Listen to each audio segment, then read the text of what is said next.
errusiezko musika tresnak aurkeztuko dizkizuegu.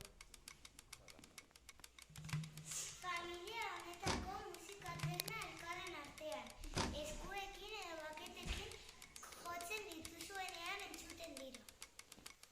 Asko dago eta oso desberdinak dira. Hemen dugu batzuk. Bateriak, kasa, platerrek eta bonboak osatzen dute. Rock and rollean garrantzi handi dute. Entzun dezagun!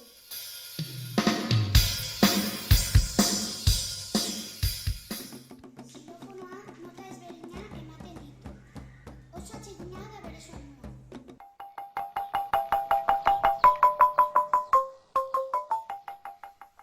Krotaloak metalezko bi zirkulo lauak bata bestearen kontra golpatzen direnek entzun!